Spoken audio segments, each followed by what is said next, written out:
Bon, je poursuis le commentaire du texte de Baudelaire. Le commentaire s'est arrêté, s'est coupé. Je pense que j'avais pas assez de stockage dans mon téléphone, donc ça s'est arrêté tout seul. Donc on est arrêté à la fin de la troisième strophe de la charogne. Donc je reprends la suite de ce commentaire avec la quatrième strophe. Et le ciel regardait la carcasse superbe, comme une fleur s'épanouir. La puanteur était si forte que sur l'herbe vous crûtes vous évanouir. Alors, ici, on a encore une fois une opposition entre un aspect bucolique, champêtre de la description, le ciel regardait, la fleur s'épanouir, et puis la vision qui est une vision d'horreur, celle du cadavre. On a une personnification du ciel, le ciel regardait, qui nous donne l'impression qu'il y a un spectacle, c'est-à-dire que le poète Baudelaire va faire de cette observation d'une chose par rapport à laquelle on a plutôt tendance à détourner les yeux. Quand on voit un cadavre, on a plutôt tendance à détourner les yeux, ça nous fait horreur. Et pourquoi ça nous fait horreur? Peut-être justement parce qu'on s'y assimile, parce qu'on se reconnaît. Voir un objet inanimé, une boîte de conserve, un morceau de bois écrasé sur la route, ça nous est totalement indifférent.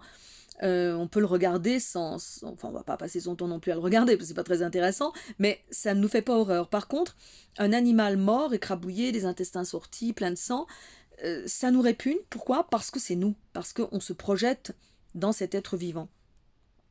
Donc, ce qui d'habitude provoque chez nous un détournement du regard, il va nous obliger à le regarder, obliger sa bien-aimée à le regarder, et en faire un spectacle que le ciel regarde, donc personnification du ciel. La carcasse superbe, un bel oxymore ici, avec cet adjectif attribué à la carcasse, un superbe, qui nous fait penser, et non pas Baudelaire, il ne faut pas faire d'anachronisme, mais moi ça me fait penser, la carcasse superbe, aux cadavres exquis des surréalistes. Les cadavres exquis, c'est ce petit jeu de création d'images poétiques surréalistes grâce à la participation de plusieurs personnes qui vont chaque personne, chacune va écrire un mot dans le cadre évidemment d'une structure grammaticale préétablie, sujet, verbe, complément par exemple. Chacun va écrire un mot, une partie de la phrase, et plier le papier pour pas que le suivant voit ce qu'il a écrit. Donc le choix par exemple de l'adjectif va être indépendant du choix du nom, le choix du verbe va être indépendant du choix du sujet, et ainsi de suite. Et l'un des premiers exemples de création, et surtout celui qui a le plus marqué l'imagination, c'est celui de « Des cadavres exquis boiront le vin nouveau ». Donc cadavre exquis, attribuer l'adjectif exquis à cadavre, c'est quand même assez surprenant et donc surréaliste, et ça n'a été permis que par ce jeu de hasard du jeu des cadavres exquis. Alors qu'ici, là c'est volontaire, Baudelaire volontairement associe un mot qui est quand même péjoratif, qui désigne un objet répugnant, un cadavre, la carcasse, avec superbe, et donc il montre que le poète peut créer du beau, qu'il y a une beauté de la laideur. Quand la laideur est poussée ainsi à l'extrême et quand on se force à la regarder, il y a une sorte de spectacle, et on va voir un spectacle vivant quelque part, parce qu'on va voir qu'il va y avoir du son et pas seulement de l'image, et même du mouvement dans ce spectacle. Comme une fleur s'épanouir, alors c'est une comparaison, bien sûr, comme une fleur s'épanouir, une comparaison bien sûr surprenante et antithétique, puisque habituellement, qu'est-ce qu'on compare à une fleur en poésie? Souvent c'est une femme, la beauté d'une femme qu'on va comparer à une fleur.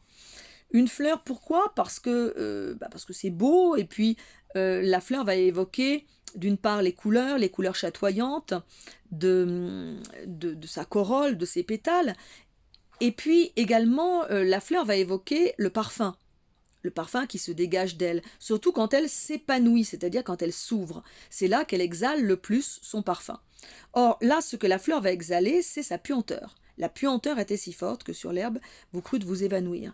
Donc là, évidemment, il casse complètement les codes, Baudelaire, en comparant le cadavre à une fleur, et en associant ce parfum d'une fleur en le remplaçant par la puanteur du cadavre. Donc voilà, le cadavre qui s'ouvre. Tout à l'heure, on avait une métaphore érotique, hein, le ventre qui s'ouvre, la femme qui ouvre ses cuisses. Ensuite, on avait une métaphore plutôt culinaire, hein, le rôti qui cuit. Et puis, donc le soleil qui cuit le cadavre. Et puis là, on a une métaphore plutôt champêtre, bucolique, naturelle, hein, donc avec la nature, avec des éléments de la nature comme les fleurs. Et c'est tout aussi surprenant. Alors, vous crûtes vous évanouir, donc sa compagne réapparaît ici, avec un vous bien sûr, comme au début, rappelez-vous, qui n'est pas le pluriel, mais qui est un vous de politesse. Et elle manque s'évanouir. Ici, on peut remarquer qu'il y a encore une fois, une rime antisémantique entre s'épanouir et s'évanouir. Parce qu'effectivement, d'abord, c'est une rime riche, hein, c'est pas seulement la dernière syllabe ou la dernière sonorité qui rime, ir ou ouir, mais anouir, et même plus, puisque s'épanouir et s'évanouir, il n'y a qu'une lettre qui change, le P ou le V, et donc il y a vraiment une similitude de sonorité et une rime très riche. Mais en même temps, une opposition entre les deux termes, qui ont un sens totalement opposé, puisqu'effectivement, s'épanouir, ça évoque, bon, pour la fleur, cette ouverture de la fleur, mais on utilise de façon métaphorique le terme s'épanouir pour une femme, par exemple, ou pour une personne. Dire de quelqu'un, d'une femme ou d'un homme qu'il s'épanouit, ça veut dire qu'il se réalise pleinement. Il est au maximum de sa vie, de ses possibilités et de sa réalisation de soi. Au contraire, s'évanouir, ça peut avoir ce sens concret de tomber dans les pommes, de perdre conscience, de tomber, mais ça peut aussi avoir le sens de disparaître. Il s'est évanoui dans la nature, ça veut dire il a disparu. Donc ce qui est assez surprenant, c'est que le terme qui évoque la disparition, s'évanouir, est attribué à la femme, qui est pourtant bien vivante, et le terme de s'épanouir, qui est la réalisation de soi, est attribué au cadavre, hein, à la carcasse, qui est pourtant morte. Alors déjà, ça sous-entend qu'il va y avoir une comparaison entre les deux qu'on trouvera dans les 3 dernières strophes du poème. Strophe suivante. Les mouches bourdonnaient sur ce ventre putride d'où sortaient de noirs bataillons de larves qui coulaient comme un épais liquide le long de ces vivants haillons. Alors, je vous disais que le spectacle allait être complet. Effectivement, c'est pas seulement un spectacle visuel et inerte, mais c'est un spectacle vivant. Puisque là, les mouches et les larves, elles sont bel et bien vivantes, et elles bougent, et elles produisent du son. Donc on va avoir un son bourdonnet, hein, les mouches bourdonnaient. Plus loin, on aura pétillant dans la strophe suivante, et puis dans la troisième, dans la strophe encore après, donc on en est à 4, 5, 6, 7, la septième, et ce monde rendait une étrange musique comme l'eau courante et le vent. Donc on a un son. Et ça c'est assez surprenant, parce que quand on pense à un cadavre, quand on décrit un cadavre habituellement, si tant est qu'on a l'habitude de décrire un cadavre, mais on est plutôt dans une vision aseptisée, où on pense à l'immobilité et au silence. On va avoir un corps immobile, froid, rigide, silencieux, immobile, il n'y a plus de respiration, il n'y a plus de mouvement. Mais c'est pas dégoûtant. Et effectivement, par exemple, quand le corps humain est montré est donné en spectacle, si on peut dire, en tant que cadavre, après la mort, dans un cercueil, quand le cercueil est ouvert pour que la famille ou les proches puissent venir rendre un dernier hommage aux morts, eh bien on prépare, comme on dit, on prépare le mort. C'est-à-dire que les pompes funèbres vont lui faire sa toilette, la dernière toilette, l'habiller proprement, lui mettre les mains dans une position paisible, vont maquiller son visage, fermer sa bouche, ses yeux, vont mettre un peu de couleur sur ses pommettes, vont le coiffer, vont faire en sorte qu'il donne un peu l'illusion de la vie, même si quand on a vu un mort, ben, l'illusion de la vie elle est quand même très lointaine. Mais ce qui frappe, ce n'est pas l'apparence qui effectivement est l'apparence de la personne qu'on a connue, mais il y manque évidemment le mouvement, la chaleur, le corps est froid, le corps est dur et rigide, il ne bouge pas, il ne respire pas. Et il est silencieux, bien sûr. C'est ça qu'évoque la mort, mais quand même quelque chose d'aseptisé, qui n'est pas dégoûtant. On est peut-être effrayé, bouleversé devant ce cadavre, mais on n'est pas dégoûté, répugné. Il n'y a rien de sale ni de répugnant dans la vision de ce cadavre. Mais c'est pas ça la mort, c'est pas ça la vraie mort.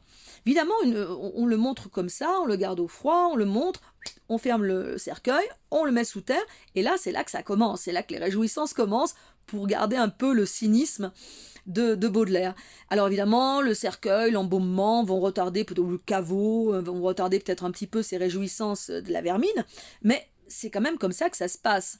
Et la réalité de la mort, et ce qui nous effraie, c'est ça, c'est la décomposition, c'est le fait d'être en proie, que notre corps que nous aimons, que nous soignons, soit en proie à cette vermine qui va l'attaquer. Bon, si on se fait incinérer, au moins c'est tranquille, c'est propre. Mais bon, si on se fait enterrer, c'est ça, c'est ce fait qu'on va être grouillant d'asticots, qui est quand même assez répugnant.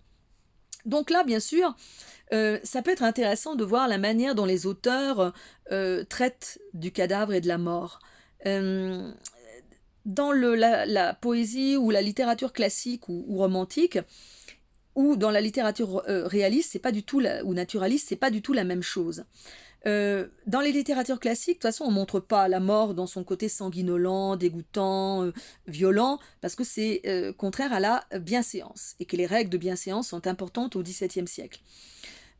Pour le romantisme, on montre volontiers le pathos, l'émotion, la tragédie, voilà, tout ce qui est pathétique, mais par contre, on fait de la mort quelque chose de beau, mais c'est une sublimation de la mort qui n'est pas du tout comme celle de Baudelaire, qui est facile, parce que c'est un petit peu comme dans la mort aseptisée de la morgue, c'est la femme qui meurt d'amour. Bon, oh, je me meurs, bon, je tombe, le cœur s'arrête de battre, c'est pas laid.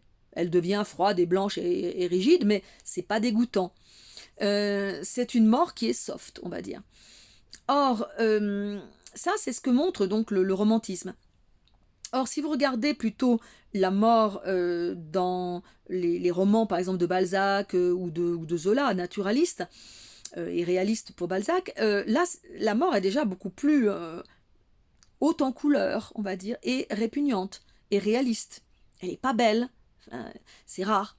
Alors, j'aime bien un auteur qui fait un petit peu la jonction entre les deux, c'est Flaubert.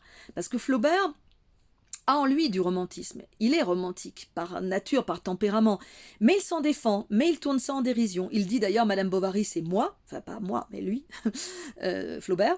C'est-à-dire qu'il est romantique, mais il s'en défend, il tourne cela en dérision, et dans Madame Bovary, il y a plusieurs passages très très forts où il tourne cela en dérision, par exemple la déclaration d'amour du beau parleur, du dragueur de pacotille, l'aristocrate qui fait sa déclaration à Madame Bovary en plein comice agricole, et donc sa déclaration qui se veut romantique et lyrique est entrecoupée par des déclarations félicitant telle paysanne pour sa plus belle patate ou plus belle vache, et donc c'est très terre à terre, c'est très pragmatique, et ça vient interrompre la belle déclaration d'amour, donc c'est très ironique, très drôle, et c'est une manière de se moquer de ce romantisme. Mais par rapport à la mort, je pense à la mort de Madame Bovary, à l'agonie de Madame Bovary.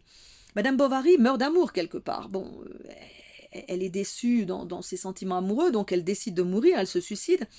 Elle prend du poison. Alors, dans le romantisme, dans le roman romantique, elle prend du poison, elle meurt. Le cœur s'arrête de battre. C'est beau, c'est triste, c'est émouvant. Chez Flaubert, Madame Bovary attrape de l'arsenic à pleine main, elle l'avale, et elle ne meurt pas d'un coup. L'agonie est longue, douloureuse. Elle a des douleurs, elle a des spasmes, elle vomit, elle se vide également par en bas. Ça sent pas bon, c'est laid, c'est moche, c'est répugnant, c'est dégoûtant. C'est une façon de mourir qui n'est pas du tout romantique, qui n'est pas du tout belle. Bon. Et bien là, chez Baudelaire, on a un peu de ça. Hein. C'est-à-dire qu'on n'a pas une mort qui serait soft. On pourrait comparer ce poème au poème de Ronsard, Mignonne, allons voir si la rose. On a là aussi chez Ronsard une comparaison de la femme avec une chose éphémère, la fleur, hein, mignonne, allons voir si la rose qui ce matin avait déclos sa robe de pourpre au soleil, etc. Et évidemment, la rose, le soir, est fanée. Et la comparaison, c'est, vous aussi, vous êtes belle, vous êtes jeune, mais un jour vous serez fanée, donc profitez de la vie aujourd'hui. Avec moi, si possible. C'est le but quand même du séducteur. C'est un peu la même chose quand vous serez bien vieille, au soir à la chandelle, bon. Mais comparer une femme à une fleur qui se fane, bon, c'est une manière de lui faire prendre conscience qu'elle est mortelle, qu'elle va vieillir, qu'elle va mourir, ok. Mais tant qu'à faire, on préfère peut-être être comparé à une fleur qui se fane, parce qu'une rose qui se fane, c'est quand même encore joli, c'est fané, mais c'est encore joli. Déjà, si c'était un fruit pourri, un petit peu moins joli. Mais alors, un cadavre en voie de décomposition, là, c'est carrément sordide. Donc là, on est vraiment dans une vision, une métaphore de la mort, un symbolisme de la mort et du vieillissement et de la putréfaction, qui n'est pas édulcoré comme la fleur qui se fane et qui perd ses pétales, mais on est vraiment en plein dedans. On est vraiment dans une forme de réalisme, même d'hyper-réalisme de la description. Et puis on a donc, comme je le disais, un spectacle son et lumière, et son, ici, bourdonnait. Les mouches bourdonnaient sur ce ventre putride. Et ce bourdonnement, donc comme je le disais, on va le revoir dans d'autres évocations du son, dans les strophes suivantes, va animer ce cadavre et va donner une impression de vie. C'est pas qu'une impression, parce qu'elles sont vivantes, effectivement, les mouches. Elles sont vivantes et elles se nourrissent. Et du coup, la métaphore de la cuisson tout à l'heure, la métaphore de la nourriture, elle trouve sa validité ici, parce qu'effectivement, que le cadavre est une nourriture. D'ailleurs, un peu plus loin, il y aura la chienne qui se nourrit du cadavre. Donc, la mort engendre la vie. Et oui, c'est pas que de la mort. Donc, il y a bel et bien de la vie, ces mouches qui bourdonnent. Et puis, d'où sortaient de noirs bataillons de larves. Alors là, on a une personnification des larves, décrites comme de noirs bataillons. Donc les noirs bataillons évoquent des soldats. Noir, larve, noir s'associe plutôt aux mouches quand même. Ces mouches qui viennent manger le cadavre. Les larves, je crains qu'elles soient plutôt pâles ou blanches. Mais les noirs bataillons, noir peut évoquer le fait qu'ils soient serrés. Et puis qu'il y ait aussi ces mouches aussi... qui sont noires, elles. Bon. Ça peut aussi être le choix de la couleur noire parce que elle est sombre, elle est sinistre et elle évoque davantage la mort que les blancs bataillons de larves. Donc une personnification et puis en même temps une sorte d'agression. Le corps subit un outrage, une agression par cette guerre, ces bataillons, qui coulait comme un épais liquide. Donc là, encore cette idée de liquide. On avait tout à l'heure la sueur. Hein. Elle suait du poison. La charogne. Et là, eh bien, on a cette liquéfaction des chairs qui sont réduites en liquide puant, en liquide répugnant, hein.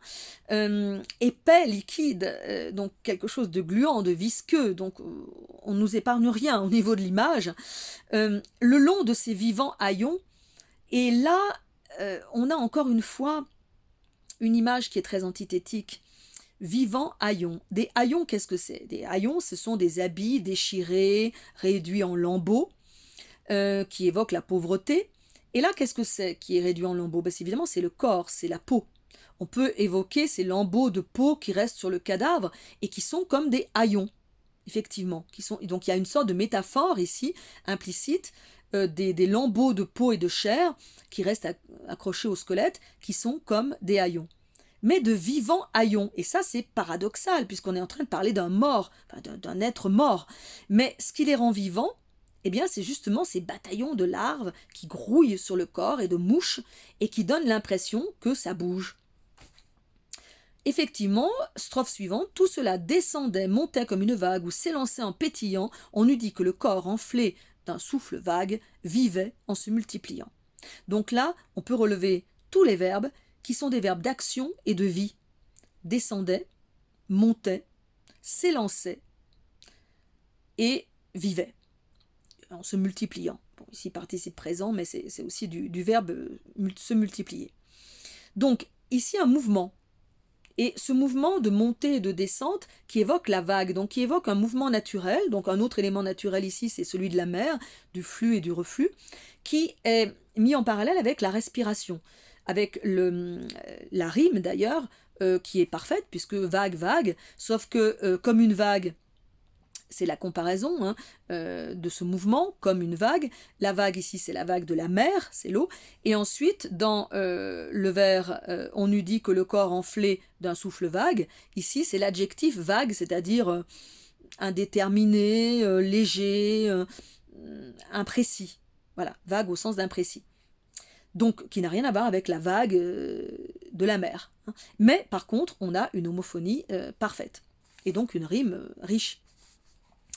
Donc ça donne l'impression d'une respiration, cette régularité, mais cette respiration, elle est faite par le mouvement collectif de ces êtres qui animent ce cadavre, de ces mouches, de ces larves, de cette vermine. Au niveau des verbes, on va crescendo, on a une progression, descendait, montait, s'élançait.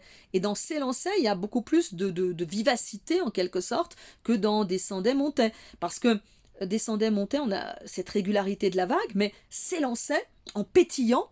Là, on a l'impression peut-être la vague qui éclate contre les rochers, hein, qui s'éclate contre la falaise, contre les rochers en mille petits éclats. Et puis pétillant, c'est gai comme terme. Des yeux pétillants, du champagne pétillant. C'est un terme gai qui contraste complètement avec l'image du cadavre, qui est plutôt quand même une image triste. On eût dit que le corps, donc une comparaison ici, enflé d'un souffle vague, vivait en se multipliant. Donc on a à nouveau, tout à l'heure on avait vivant haillon, on a à nouveau le verbe vivre ici, vivait en se multipliant, et on a à nouveau cette idée de composition-décomposition. Tout à l'heure je disais la nature compose un être, et puis l'être en mourant se décompose, mais en même temps en se décomposant il y a aussi cette idée de multiplication.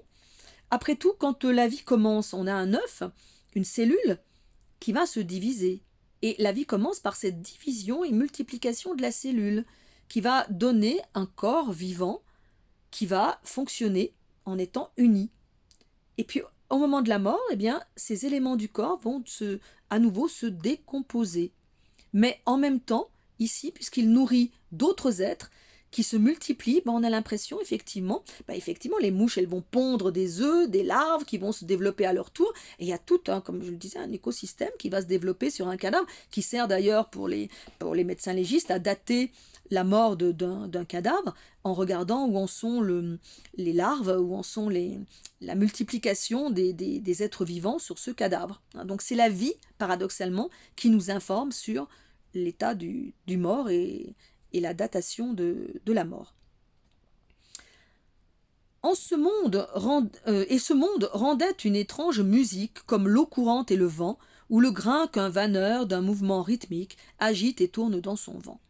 Donc ici, deux comparaisons, comme l'eau courante et le vent, et une métaphore, une étrange musique, ce monde rendait une étrange musique, donc une métaphore, on retrouve le bourdonnement des mouches et peut-être le grouillement des larves, qui produit un son qui ici est sublimé en termes de musique. C'est-à-dire, c'est pas il aurait pu parler de suintement, ou même de murmure, de gargouillis, enfin un son qui n'aurait pas été très, très agréable, mais ici il parle carrément de musique, donc c'est encore une fois une façon de sublimer, comme quand il parlait de carcasse superbe, de sublimer la laideur du cadavre. Étrange tout de même, bien sûr, étrange musique, comme l'eau courante et le vent, donc là la comparaison, comme l'eau courante et le vent, et comparaison à des éléments naturels, qui sont généralement bucoliques, champêtres, on avait les fleurs tout à l'heure, l'herbe, ici on a l'eau, on a le vent, donc des éléments naturels essentiels, qui sont aussi des éléments de vie, le vent ça bouge, ça souffle, ça fait bouger les choses en tout cas, et l'eau courante, pas de l'eau stagnante, c'est pas une eau croupie, c'est pas une eau d'un lac, une eau d'un étang, c'est une eau qui court, c'est une eau qui symbolise finalement la vie. L'eau courante et le vent sont des symboles de vie, et des symboles évidemment naturels. Et autre comparaison, donc comme l'eau courante ou le grain qu'un vanneur d'un mouvement rythmique agite et tourne dans son vent. Donc ici on a l'acte du vanneur qui va faire tomber le grain, de séparer le grain du blé, et le bruit du grain qui va tourner, qui va tomber sous les coups du vanneur. Ce bruit, effectivement, peut être assez intéressant pour évoquer ce bruit des mouches qui bourdonnent, de cette espèce de musique spéciale, de grouillement, fait de petites parcelles, de petits éléments, puisque les grains sont nombreux. Et donc c'est ce choc des grains entre eux et dans leur contenant qui va produire cet effet. Un petit peu d'ailleurs comme quand on a les bâtons de pluie.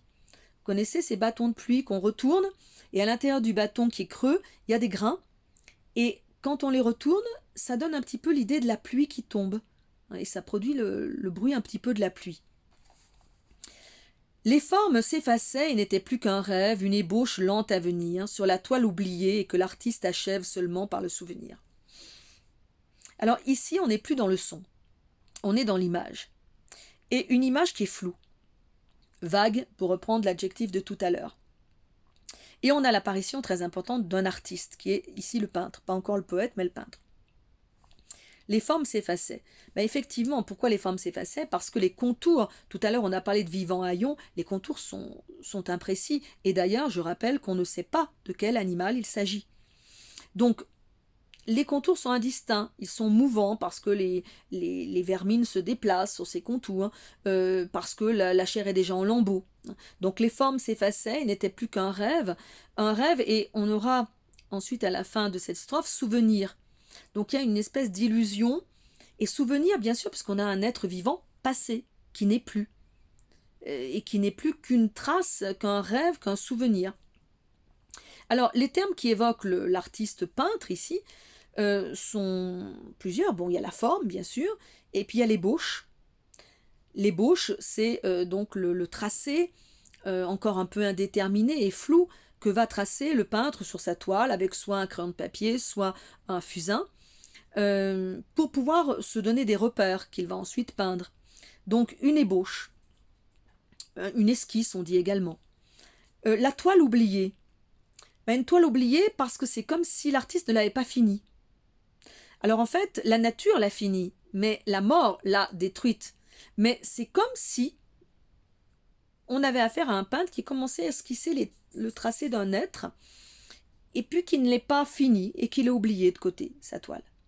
Donc sur la toile oubliée, et que l'artiste achève seulement par le souvenir. Alors il l'achève, mais qu'est-ce que ça veut dire, il l'achève par le souvenir? Souvent les peintres, surtout à l'époque où on est du figuratif, le peintre met son chevalet et son tableau devant soit le modèle, hein, la femme qui pose pour lui, ou bien le paysage, et puis il fait effectivement son esquisse, son ébauche, et puis ensuite il peint.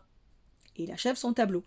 Et là, c'est comme si le peintre s'était posé, par exemple, devant un modèle ou devant un paysage, avait tracé son esquisse, grossièrement, puis ensuite avait oublié dans un coin de son atelier sa toile, puis un jour la reprenne et la termine seulement de mémoire, sans avoir le modèle sous les yeux. Donc effectivement, on essaye par l'imagination de reconstituer peut-être l'animal auquel appartenait ce corps, ce cadavre, par imagination, souvenir ou rêve, imagination en tout cas. L'idée de l'artiste ici est importante parce qu'on retrouvera l'artiste sous la forme du poète à la fin. C'est l'idée que l'artiste sublime la réalité. Et effectivement, l'artiste donne à voir ce que nous voyons sans y faire attention. Il nous donne à voir, il nous fait regarder. Et c'est le regard de l'artiste qui nous permet de voir ce qu'il y a à voir et aussi de le sublimer, de le rendre beau. Et effectivement, le peintre, il ne va pas se contenter de coller la réalité sur sa toile. C'est pas simplement un photographe. Et encore un photographe, comme je le disais tout à l'heure, un photographe, s'il a du talent, eh bien, il va faire plus que simplement copier la réalité. Mais le peintre, lui, il va embellir la réalité. Je ne veux pas dire par là forcément qu'il va la travestir, mais il va la regarder avec un certain regard. On sait que la beauté est dans le regard et non pas dans les choses que l'on regarde. Donc ici, c'est important, cette évocation de l'artiste qui va transfigurer les choses et qui va faire d'un cadavre une œuvre d'art. C'est ce que fait Baudelaire. Il transforme une charogne en une œuvre d'art, ce poème. Derrière les rochers, une chienne inquiète nous regardait d'un œil fâché, épiant le moment de reprendre au squelette le morceau qu'elle avait lâché. Donc là, une évocation assez, comment dire, sordide ou triviale. Voilà, je cherchais le mot trivial. Moins peut-être dégoûtante que celle des larves et des mouches qui grouillent, mais en même temps, peut-être d'une certaine façon violente. Le chien qui vient arracher un morceau de cadavre, un morceau de viande, un morceau d'os pour le manger, une certaine violence dans cet acte du prédateur. C'est peut-être même lui elle, la chienne, qui a tué l'animal en question. Pas forcément, elle ne joue pas forcément les charognardes. Peut-être qu'elle est en train de manger sa proie. Quoique, vu qu'elle est déjà en train de se décomposer, bon, on peut supposer qu'elle est déjà morte depuis un certain temps.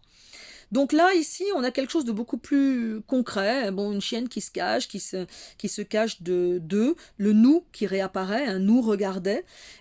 Du coup, on a aussi un autre observateur. Tout à l'heure, on avait le ciel regardait. Ici, cette fois-ci, on a la chienne qui regarde. Alors, on ne peut pas dire que c'est une personnification, puisque la chienne est un être vivant, sentient, donc pourvu d'yeux et de la vue, d'un œil fâché.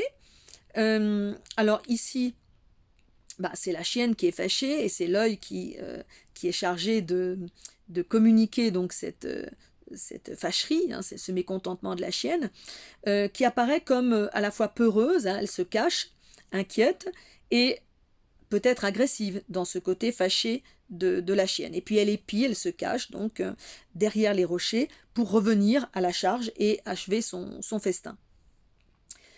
Et là, les 3 dernières strophes qui manifestent cette comparaison qu'on pouvait sentir venir entre la femme, la bien-aimée, et le cadavre. Une comparaison, comme je le disais, qu'on peut trouver chez d'autres auteurs comme Ronsard dans Mignonne, allons voir si la rose, où on compare la femme à une fleur fanée, une fleur qui se fane, pour lui dire qu'elle aussi, elle est mortelle, elle aussi, elle va se faner, elle va vieillir, elle va mourir. Bon. Sauf que là, c'est un cadavre qu'on la compare. Et là, c'est violent comme comparaison. Et pourtant, vous serez semblable à cette ordure, à cette horrible infection, étoile de mes yeux, soleil de ma nature, vous, mon ange et ma passion. Alors, ici, il y a de l'ironie quand même. Il y a de l'ironie parce que le contraste est si fort que ça ne peut être que de l'ironie. Le « et pourtant » est surprenant. Il est précédé d'ailleurs d'un tiret.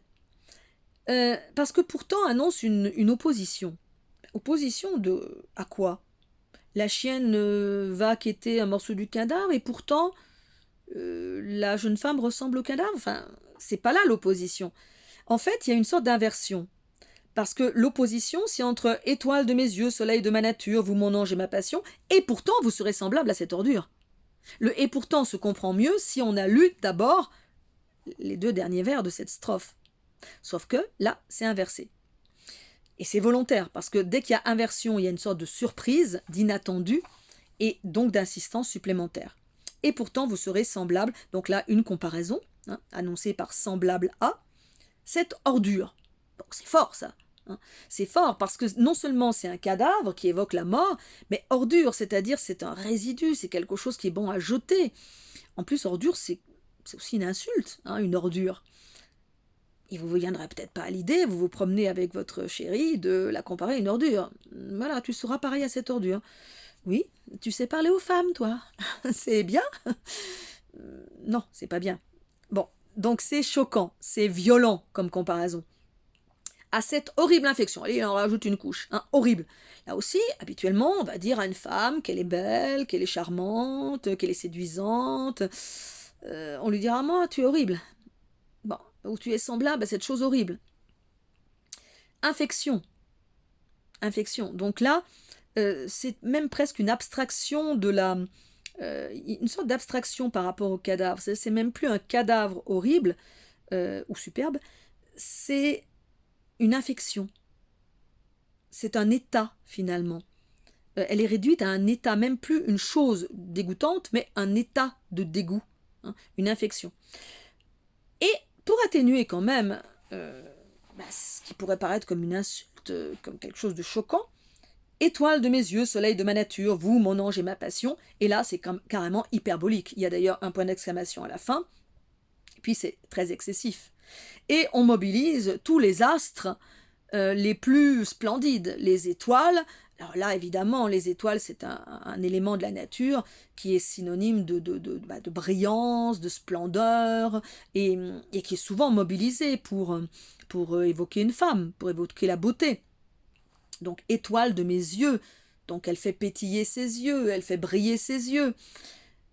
Soleil de ma nature, alors, il y a une gradation, puisque étoile, soleil, la lumière du soleil est plus violente et forte que la lumière des étoiles. Soleil de ma nature, la nature est avec un petit n, c'est plus la mère nature, c'est plus le tout, l'ensemble, l'univers, c'est ma nature, c'est moi. Et donc elle éclaire, comme dans la chanson, tu es le soleil de mes jours, tu es le soleil de ma vie. Voilà, elle est le soleil de sa nature, donc elle éclaire ses jours. Donc c'est donner une fonction suprême à cette femme. Donc après l'avoir comparée à ce qu'il y avait de plus immonde, il la compare à ce qui est de plus sublime. Donc là vraiment on est dans un contraste absolu. Vous, mon ange et ma passion. Donc mon ange qui fait penser à mon âme, dont il l'a qualifié au début. Donc là, une créature éthérée, une créature sublime, une créature pure, un ange. Et là, il y a vraiment un contraste total entre une créature immortelle, un ange, pur, blanc, innocent, et un cadavre noir, répugnant, dégoulinant, de puanteur, etc. Et ma passion, et là encore, il fait quand même rimer, il faut le faire, infection et passion. Et faire rimer ensemble deux termes, alors là c'est pas une rime riche, hein, mais c'est une rime normale, mais c'est quand même une rime qui a ce côté antisémantique, pas antisémite, enfin n'importe quoi, pardon, antisémantique, parce que on va souvent faire rimer dans un même poème, dans une même strophe, passion avec un terme qui soit lui aussi positif, exaltant, voilà, et qui soit du même ordre. Alors que là, au contraire, infection, c'est répugnant. Voilà. Donc, première comparaison dans cette strophe, qui est vraiment très, très contrastée et faite d'antithèses assez violentes. Oui, donc ce oui mis séparé du reste du vers par ce point d'exclamation accentue cette affirmation, hein, cette comparaison. Oui, telle vous serez, ô la reine des grâces. Pas la reine des glaces, non, j'ai une petite fille, la reine des neiges, bon, je suis un peu là-dedans en ce moment, donc voilà, excusez-moi le lapsus, c'est la reine des grâces et non pas la reine des glaces. Et ce grâce d'ailleurs qui va entrer en résonance, encore une fois en rime, avec grâce. Alors, pas grâce au sens où il dirait les choses désagréables sur le poids de sa compagne, mais c'est les floraisons grasses, l'herbe et les floraisons grasses, sous lesquelles elle va être enterrée. Et là, elles sont grasses parce que engraissées, c'est-à-dire parce qu'il y a de l'engrais. Et l'engrais de ces fleurs et de cette herbe, c'est le cadavre qui sert d'engrais, quelque sorte. Donc, c'est pas très positif comme terme.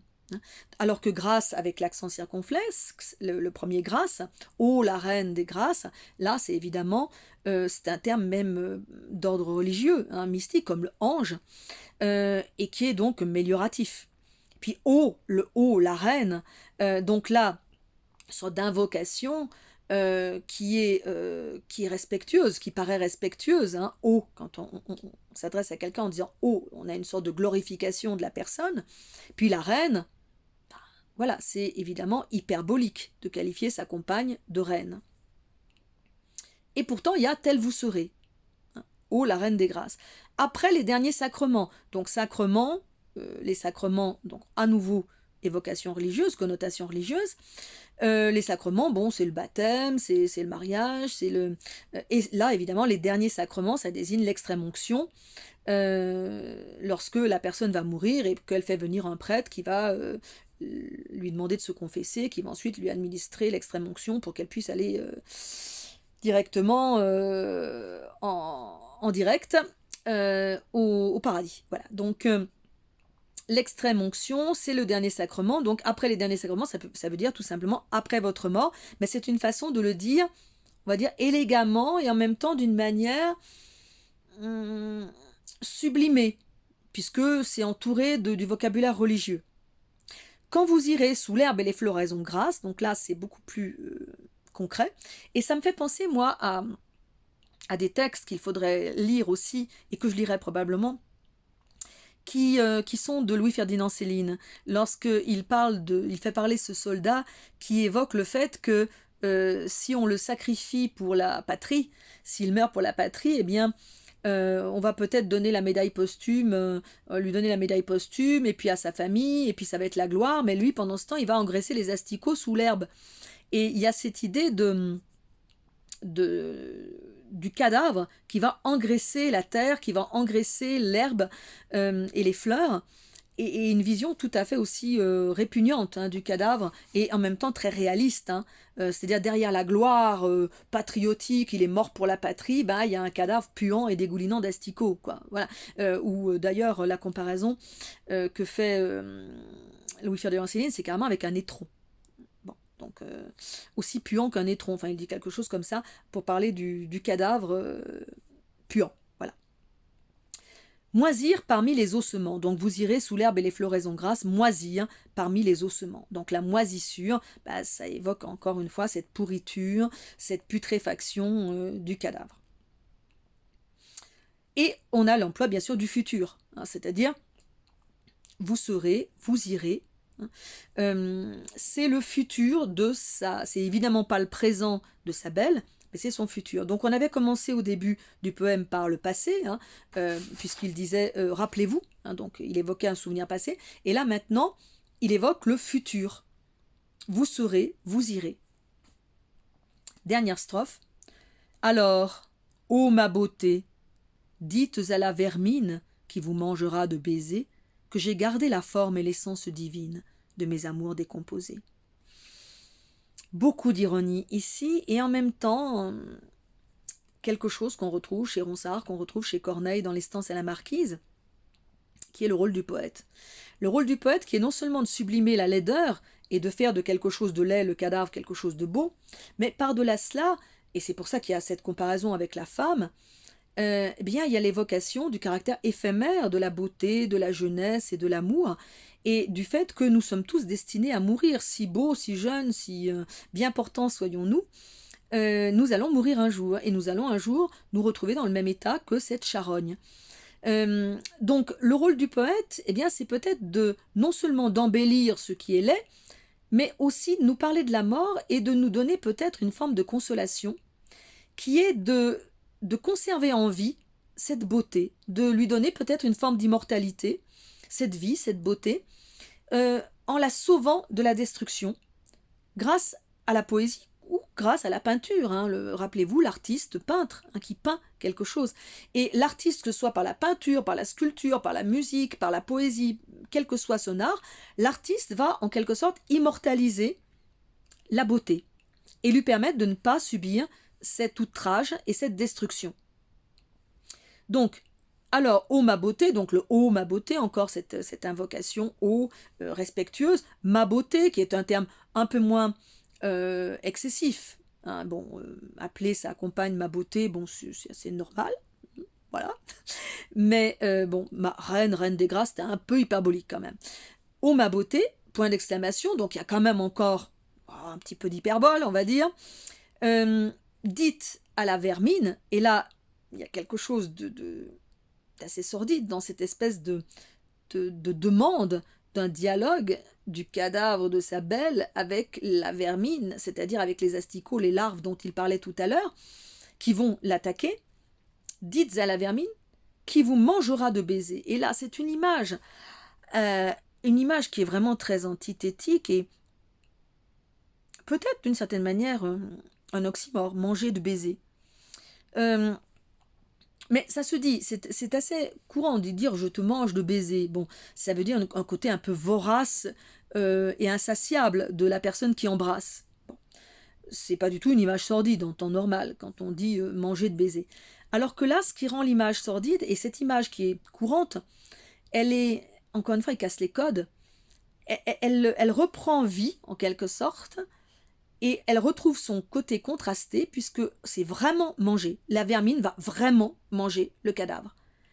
Donc manger de baiser, c'est au sens propre. Mais au lieu de dire simplement que la vermine va la dévorer, il y a quand même le mélange entre cette dévoration, manger, et l'amour, le baiser. Comme si finalement, et on retrouve l'érotisme de la deuxième strophe, comme si finalement dans cette union de la vie et de la mort, dans le fait que la mort donne ce cadavre, les jambes ouvertes, le ventre ouvert ou le ventre offert, à des éléments de la nature qui viennent se nourrir de ce cadavre, bien c'est comme s'il y avait un éternel une éternelle copulation des êtres et de la vie et des êtres vivants, un éternel enlacement, et comme si dans le fait de manger, il y avait une sorte d'acte d'amour qui fait qu'on absorbe en nous la substance de l'autre. Et il y a peut-être effectivement de l'érotisme dans le fait de manger, et il y a un caractère un peu alimentaire dans le fait d'aimer. On s'approprie, on absorbe l'autre en quelque sorte, et on peut trop l'absorber et l'étouffer évidemment, et être trop vorace par rapport à l'autre, mais il y a ce côté, cette contradiction entre le manger et le baiser, même si c'est une association assez courante, à manger quelqu'un de baiser. Mais là, c'est la vermine qui la mange de baiser. Donc, qu'est-ce qu'elle va leur dire? Qu'est-ce qu'il la charge de dire à cette vermine? Que j'ai gardé la forme et l'essence divine de mes amours décomposés.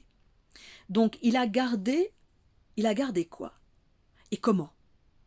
Alors, il a pu garder par le souvenir. Tout à l'heure, on évoquait le souvenir de l'artiste, du peintre. Ben oui, effectivement, lorsqu'une personne chère meurt, on garde dans notre souvenir sa forme et son essence. Alors, qu'est-ce qu'il veut dire par forme et essence? La forme, c'est le corps. La forme, c'est l'apparence. Et cette apparence qui devient vague, comme on l'a vu. Le cadavre, on ne sait plus de quoi c'était comme animal, le corps au départ. Donc, la forme, elle va se disloquer, elle va se décomposer. Mais elle reste intacte dans le souvenir. L'essence divine, pourquoi divine? Bien, dans la religion, on a encore un côté religieux ici. Dans la religion, il est dit que Dieu a fait l'homme à son image.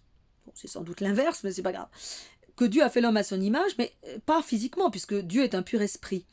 Mais donc, puisqu'il est un pur esprit, faire l'homme à son image, c'est faire de l'homme un esprit, mais pas un pur esprit, un esprit mélangé à un corps.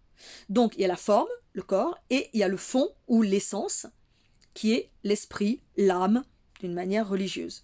Donc, la forme et l'essence divine, c'est en quelque sorte le corps et l'âme. Et quand quelqu'un meurt, que nous aimions, eh bien, nous gardons dans notre souvenir l'image de son corps et de son âme, c'est-à-dire et de sa personnalité, et de son caractère, et de son essence, et de ce qu'il était à l'intérieur, pas seulement de son apparence.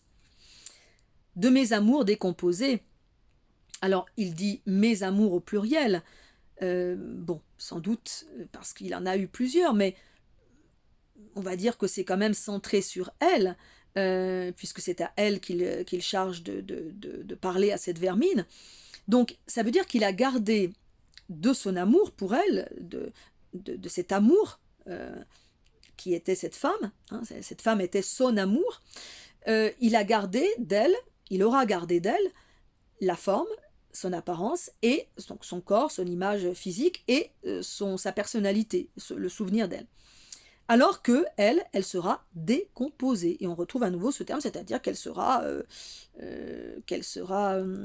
disloquée, qu'elle sera en voie de putréfaction, disloquée par les vers, par les vermisseaux, par les asticots, par les larves, par les mouches qui l'auront dévorée.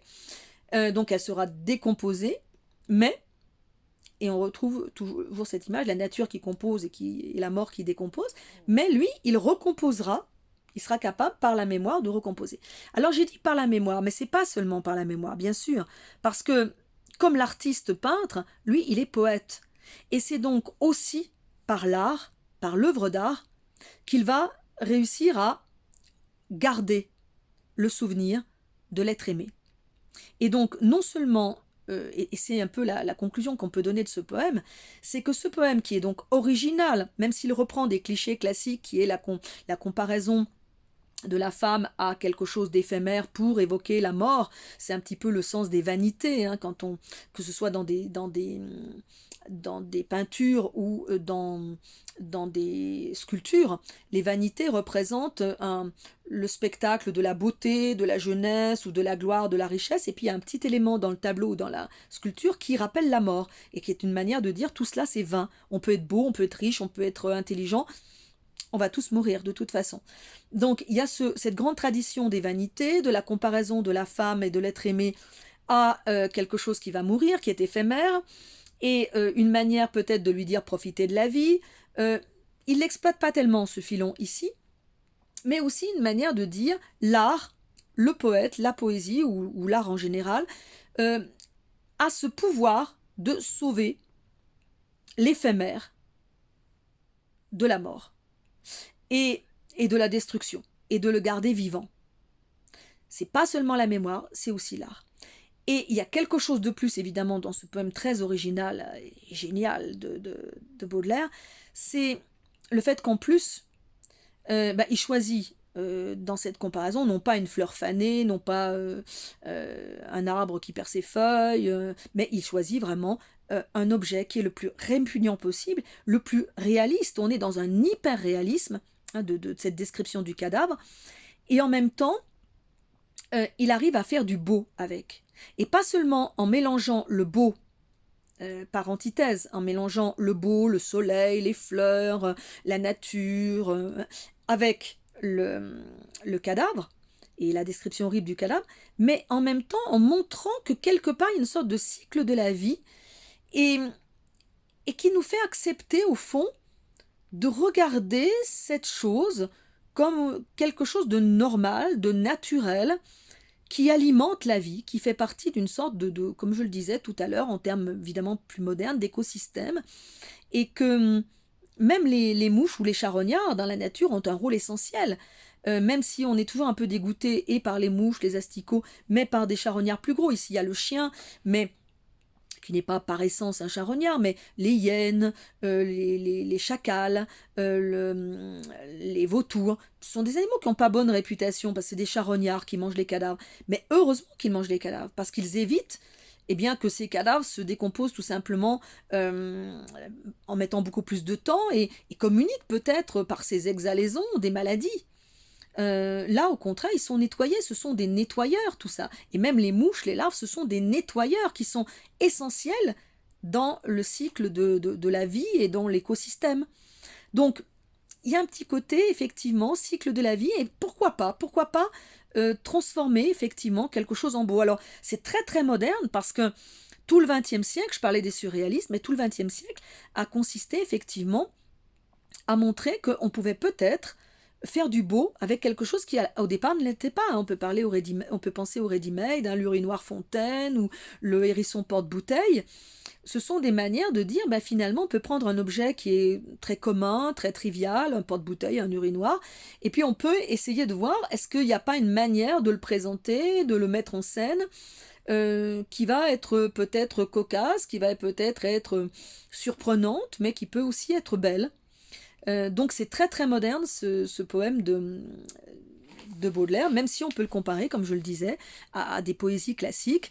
Donc je vous invite à regarder, je l'ai mis sur la page Facebook Lire et comprendre, les poèmes de Ronsard, Mignonne, allons voir si elle arrose, et puis le sonnet à Hélène également, Quand vous serez bien vieille, au soir à la chandelle, parce que dans ces deux poèmes, il y a quand même, surtout dans le sonnet à Hélène, qui se termine par « Vivez, si m'en croyez, n'attendez à demain, cueillez dès aujourd'hui les roses de la vie », il y a quand même l'évocation du poète comme celui qui va sauver de la mort et de l'oubli la jeune femme. Vous serez bien vieille, direz chantant mes vers et vous émerveillant, Ronsard me célébrait du temps que j'étais belle. Et alors vous n'aurez servante oyant telle nouvelle qui au bruit de mes vers ne s'est réveillant, etc. Donc la gloire de Ronsard va rendre éternelle la beauté de la femme, alors que dans la réalité elle va vieillir, quand vous serez bien vieille, au soir à la chandelle. Bon, par contre, Ronsard la rend éternellement belle. Vous avez la même chose dans Les Stances à la Marquise, donc là aussi j'ai mis le texte dans la page Facebook. Les Stances à la Marquise de Corneille, qui reprennent tout à fait la thématique de Ronsard, et qui s'adresse à une jeune marquise, alors que lui c'est déjà un vieux barbon, et qui lui dit « Marquise, si mon visage a quelques traits un peu vieux, souvenez-vous qu'à mon âge, vous ne vaudrez guère mieux. Le temps aux plus belles choses se plaît à faire un affront, et saura faner vos roses comme il a ridé mon front. Le même cours des planètes règle nos jours et nos nuits, on m'a vu ce que vous êtes, vous saurez ce que je suis. » Bon, je m'arrête là, mais le poème est plus long. Et donc, c'est une manière de dire, voilà, vous êtes jeune, vous êtes belle, mais moi aussi j'étais jeune et beau. Et surtout ensuite, eh bien, il évoque le fait que lui, il a un avantage sur elle, c'est que lui, il est poète, et lui, il est célèbre, et lui, il va la rendre éternelle. Et il dit même qu'il pourra faire croire aux générations suivantes ce qu'il me plaira de vous. C'est-à-dire, je pourrais dire, si je fais votre éloge et si je fais un beau poème d'amour de vous, eh bien, vous resterez dans les mémoires futures comme une belle femme. Si par contre je dis des horreurs sur vous, eh bien finalement vous resterez dans les mémoires futures comme une horrible mégère. Donc ce pouvoir qu'il a de sauver la femme de la vieillesse et de la mort, ou pas, ou pas. Et alors ça paraît très prétentieux de la part de Ronsard, de la part de Corneille, et d'ailleurs, c'est tourné en dérision. Je vous invite à écouter aussi la très belle chanson adaptation de Brassens, d'Estance à la Marquise, où Brassens chante donc Marquise aussi mon visage. Donc il reprend exactement les strophes de Corneille, mais à la fin il en rajoute une, où c'est la réponse de la Marquise à Corneille, qui lui dit peut-être que je serai vieille, répond Marquise cependant. J'ai 26 ans, mon vieux Corneille, et je t'emmerde en attendant. Donc, une réponse tout à fait pertinente, à savoir, bah, effectivement, oui, je vais vieillir moi aussi, je vais être vieille, mais pourquoi est-ce que je gâcherais ma jeunesse avec toi qui n'a comme avantage que d'être un poète qui a de la gloire, mais tu es un vieux barbon, quoi. Mon vieux Corneille, voilà. Donc, elle l'envoie balader en quelque sorte. Donc, c'est une réponse ironique rajoutée bien sûr par Brassens, mais je vous invite à aller un petit peu voir tout cela, parce que la littérature c'est pas un texte isolé, c'est pas on lit un poème isolé, mais on fait entrer en résonance des poèmes, des textes, des romans, des lectures. Et on s'aperçoit bien qu'il y a des constances, et que un auteur il n'est pas isolé, c'est pas une île déserte en plein milieu de l'océan, mais il y a des ponts avec d'autres textes qui résonnent en lui, consciemment ou inconsciemment, qui vont faire qu'il va écrire, qu'il va parfois casser les codes, ou bien qu'il va les récupérer. Et, et surtout, je vous invite, et c'est la dernière chose que je voulais dire, quand vous lisez un poème ou un texte, quel qu'il soit, laissez-le vous parler. C'est-à-dire, commencez pas tout de suite à le charcuter avec votre scalpel, vos outils, les figures de style. Bah oui, on apprend plein de figures de style et c'est important. J'ai mis un petit tableau récapitulatif sur la page Facebook des figures de style. C'est bien. Je vous avoue que moi, quand j'étais en classe de première, de seconde, de première à l'école, on n'avait pas tous ces outils. On avait métaphore, comparaison, on avait 2, 3 figures de style, mais on n'en connaissait pas autant. Mais par contre, on attachait de l'importance au fait de sentir, de vivre un texte, de le laisser vivre en soi. Et effectivement, c'est ce qu'il faut essayer de faire. Le lire comme ça, le lire à haute voix, essayer d'y mettre le ton, le laisser nous parler, le laisser nous toucher. Et puis ensuite, regarder comment il nous touche, pourquoi il nous touche. Et puis le reprendre comme ça, ligne à ligne, strophe à strophe. Et regarder les verbes, regarder les adjectifs. Pas commencer par les figures de style compliquées, mais regarder simplement à quel temps il est écrit, à quelle personne, à quel mode, grammaticalement, quels sont les adjectifs, quels sont les verbes, quels sont les adverbes, comment sont faites les rimes, est-ce qu'il y a des choses surprenantes, et puis petit à petit, repérer bien sûr les figures de style, les métaphores, les comparaisons qui sont les plus faciles à repérer, mais aussi les oxymores, les gradations, les hyperboles, repérer aussi la ponctuation qui vous aidera grandement, repérer les rythmes aussi, et c'est pour ça que c'est important de lire à voix haute, ou au moins dans sa tête si on est à l'écrit, un poème ou un texte pour ressentir les sonorités, parce qu'elles ont aussi un effet sur nous. Alors évidemment, il y a les allitérations, il y a les assonances, il y a tous les effets de rythme et de sonorité, mais il faut d'abord sentir un poème. Il faut d'abord le sentir nous parler, nous émouvoir, nous choquer, nous bouleverser. Et seulement après se dire comment il a fait, comment il a réussi à nous dire ça, comment il a réussi à nous bouleverser, comment il a réussi à nous choquer. Parce que si on se contente de dire « Ah ben tiens, là il y a une anaphore, là il y a une métaphore, là il y a une synecdoque, là il y a une litote, là il y a un euphémisme. » Ouais, d'accord, ouais, ok, on est content de le savoir, on ne mourra pas idiot, mais ça sert à quoi? Et on vous demande toujours dans un commentaire de dire quel effet ça produit. Mais encore faut-il que vous ayez laissé l'effet se produire. Et il ne faut pas d'abord repérer la figure de style puis ensuite dire quel effet elle a. Non, faut déjà lire le texte, le relire et lui laisser produire son effet. Et une fois qu'il a produit son effet, eh bien, essayez de voir comment il l'a produit. Et ça, c'est avec les outils des figures de style que vous allez pouvoir comprendre comment il a produit cet effet. Mais je dirais que c'est utile pour décortiquer un texte, ça peut être utile aussi si on se met soi-même à écrire. Parce que ces outils-là, on va pouvoir les utiliser. D'ailleurs, parfois spontanément, instinctivement, intuitivement. Hein. Mais aussi, pourquoi pas, consciemment. On veut produire tel effet, on utilise tel outil, pourquoi pas. Mais ça se fait souvent inconsciemment, intuitivement. Mais au fond, je dirais que c'est utile, oui, pour faire un commentaire de texte, c'est utile scolairement. Mais ce qui est le plus important, c'est de lire, c'est d'apprécier, c'est d'aimer, c'est de vibrer, c'est de laisser la littérature produire en nous l'effet qu'elle est faite pour produire, de l'émotion, de la tristesse, du rire, du sourire, de la joie parfois, de l'enthousiasme. Tout cela, c'est ce que la littérature peut provoquer en nous. Et ça, c'est irremplaçable.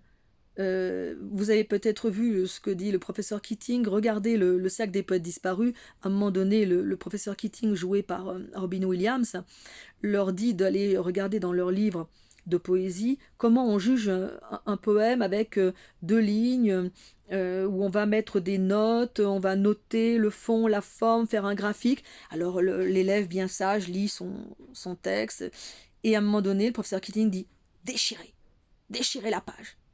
Au début, les élèves n'osent pas, il y en a qui mettent leurs règles, qui déchirent bien proprement la page.